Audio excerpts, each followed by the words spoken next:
Hey guys, Solomon here. This is the last video for this series, right? Covering my my 6-round tournament during Memorial Day weekend. And yeah, I mean, up to this point, we've got 5 Hippo games. I went 3 out of 5. I'm going into round 6, going up against Lawrence Stevens. Here I'm playing as black, and he starts this thing off with the move of e4. Now, you know me, I'm starting this thing out with the usual 1, 2, and 3. And okay, I mean, here he goes with bishop e3, queen d2. For a second, I thought he was going to go for a little bit of a, a 150 attack type setup, but I play a6, right? Play a6, looking to play b5, right? I mean, if I can take some space, why not? Of course, he slows this down by playing a4. Okay, I play b6. It's all good. If you play a5, I'm ready to play b5 at a moment's notice. And again, I was thinking he'd go into maybe some 150 attack type thing, but here we see the move of knight f3, right? Knight f3, 2-pawn center. We're chilling, right? We play this move of h6. Tuck this knight on e7, fianchetto our second bishop on b7, and yeah, surprisingly, I wasn't expecting this, but we see this move of e5, right? e5. Usually, white doesn't break open the center like that. At least, at my level, it seems like in tournament games. Before we've even reached our full thick-skinned hippo, right? I mean, we haven't even played our move of knight t7 yet, and white's already pushing with e5. I took quite a bit of time on this move, right? Because I'm trying to win this game here. I'm 3 out of 5. I'm trying to go 4 out of 6. It took a lot of time here. I thought a little bit about the move of d5, but I felt that it was a little bit drawish, a little bit one-dimensional. And I know that I often recommend locking things down in the center, and it's not a terrible move. But I would say in this case, d5, makes things a little drawish, a little one-dimensional in the sense that c5 is basically what we're going to be playing for.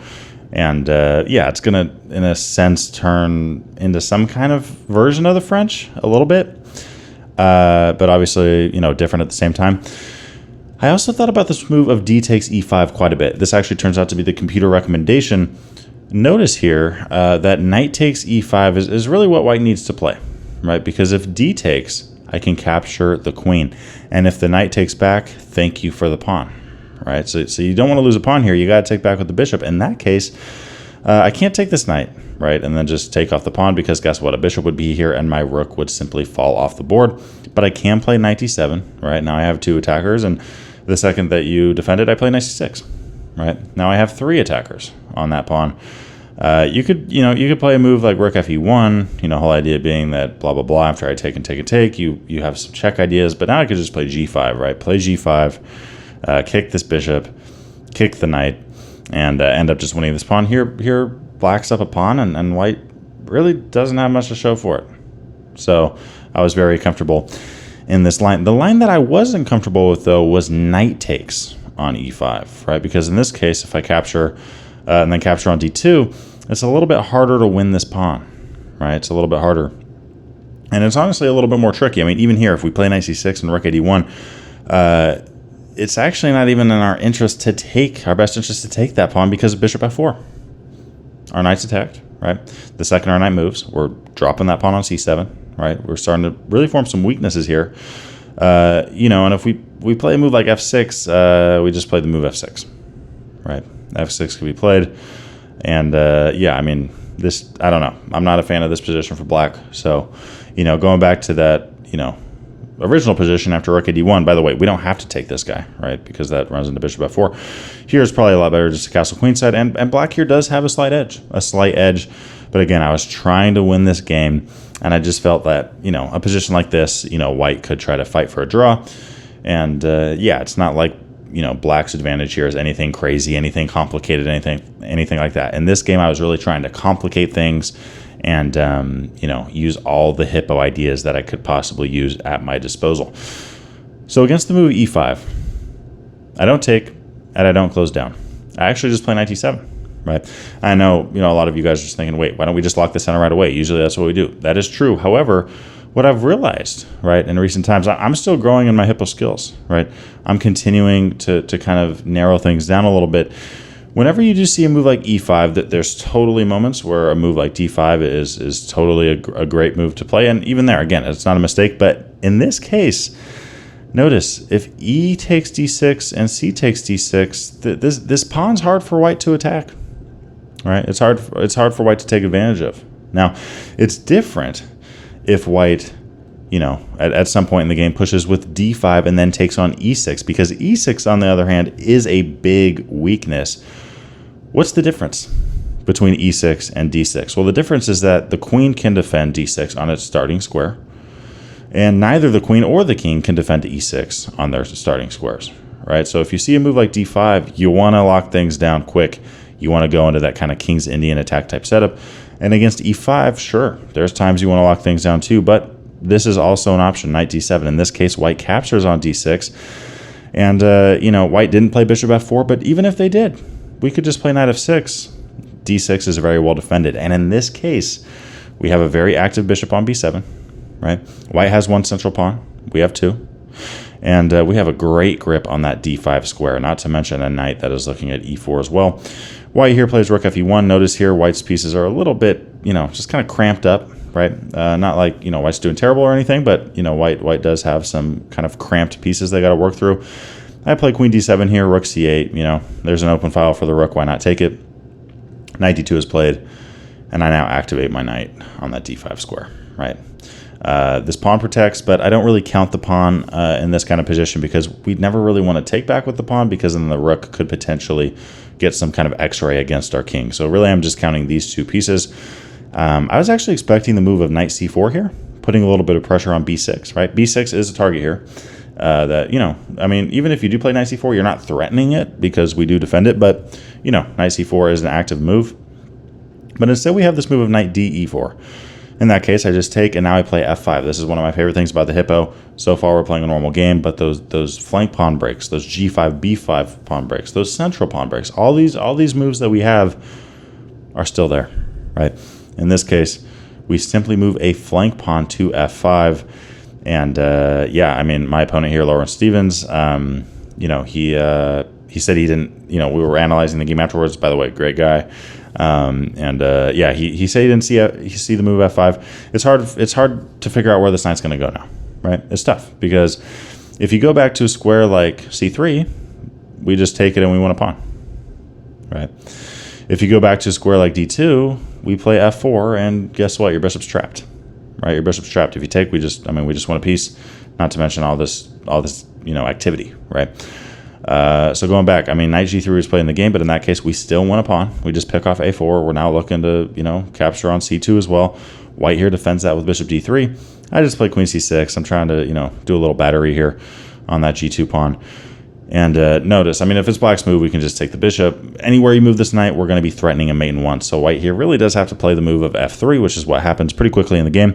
I play b5, you know, and one of the biggest pieces of advice that I could give to you guys, Hippo player or not, if you're up in material, play calm, right? If you're up in material, you don't need to be in a rush, right? You don't need to be in a rush here and play something crazy and try to win this game right away, right? Just play calm, play b5, right? Prevent a move like c4 from ever happening, right? Now you have a great grip on that square, right? Just play calm. You're up a pawn, right?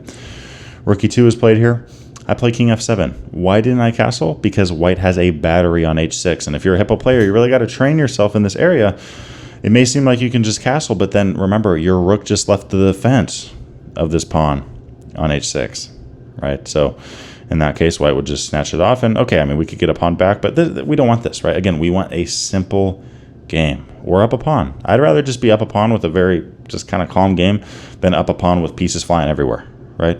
On the flip side, if I'm down a material, I want the game to get crazy, right? I don't want to just be down a pawn in the end game with nothing to show for it. I want pieces to be flying everywhere, kings to be unsafe, all that kind of stuff, because then that's going to give me a chance to get back into that game. In this case, I mean, you know, the rook's attacked, the queen's looking to creep in here. So, you know, I wasn't a fan of this. Going back, I just play king f7, right? And this is something you'll see in the Hippo all the time. My king is very safe on f7, right? Very safe. So we'll just play there. You know, defend a couple pawns, and we're well shielded, right? And at the end of the day, h6 is still guarded by a rook and a bishop, right? Which is the most important thing.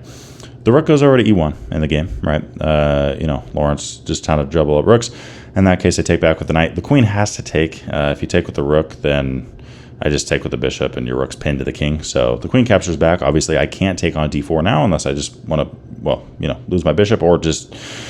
Yeah, I mean, lose my bishop, and then on top of that, just have all this pressure coming down on e6. So, okay, rook c8 is played. I bring this rook over. Because of b5, I felt like I had a good grip on c4. So, I'm really just trying to play solid here, trying to kind of cover all my bases. c3 is played. I now break through in the center with e5. Right? I'm not too worried about this diagonal. There's really nothing at the moment that can jump on it. And, I just try to break this position open. White here, kind of out of desperation, takes on f5. But now I just play rook hf8, right? Now I'm up 2 points in material, right? I'm up 2 points. I'm up a piece for a pawn, right? I have an extra piece. I have an extra bishop, that is, a dark square bishop. And white here, 6 pawns against 5. So I play rook hf8, queen d3. I play king g8, right? My whole idea here is that if you want to check me, I'm going to h8, right? And I'm very safe there. There's not much that white can do about it. It'd be a little bit more scary if the queen was in front of the bishop, but with the bishop in front of the queen, there's not much that white can do to convert that. We have d takes. I capture back with the rook. If you're up in material, trade down. Bishop e6 check was played. I bring the king over. We have a capture here. And this position here is around -2, nearly -2 for black. And my opponent resigned, which I was a little bit surprised by. I was a little bit surprised because I still felt like, white could try to make something happen, but we are just up a piece, and this is hard for white to work through. Okay, so going back, something that I really want to present you Hippo players with, right? As I just finished out this tournament, I always talk about locking up the center, and there's totally times where we want to lock the center up, no question about it, no question, right? But there's other times, especially when you see the move e5, where, okay, if you want to give up your e pawn for my d pawn, go ahead, and you're not really getting rid of the d pawn. Notice here, after knight d7, if white takes on d6, are they getting rid of the d6 pawn? In a sense, sure, but in another sense, we just take back, and guess what? We have a pawn on d6. So what you're really doing is you're making both of these pawns disappear. You're trading off your e pawn for a c pawn, and that's generally going to be in black's favor, right? We can just route our knight over, start looking at these light squares, which especially d5, right, is just, very strong now. Rook c8, very natural move that you can throw in there at some point. And even here, I was looking at moves like g5, knight g6, g4, that kind of stuff. But, as you saw in the game, I just kind of played calm, just kind of tried to keep improving my position. And then at the right moment, try to play f5 and, trying to make some stuff happen. Okay. So yeah, that's how that tournament ended, guys. 4 out of 6 with the Hippo. Went into it rated 2105. I think I had a 2275 performance rating. So, my rating went up a little bit. It went up from 2105 to 2126. So I gained 21 points, which the way I'm thinking about it, I'm trying to hit 2200, right? 2200 is National Master. So, if you look at just that 100 point range, I went from 5% there to 26% there. So I got a little 21% boost towards my goal, towards National Master in this tournament. So I was pretty happy about that. A lot of ups and downs, as we saw, beating a 2500 in round 1, then losing 2 straight. And then thankfully I was able to finish out the last half of the tournament with all wins. But it's chess is a tough game, but I will say that the Hippo is a very strong opening. It's done me well for sure. It's done me well in a lot of areas, not having to, study all this stuff, the Sicilian, the French, the Perk, the Carl Khan, blah, blah, blah, blah, blah, E4 or D4, right?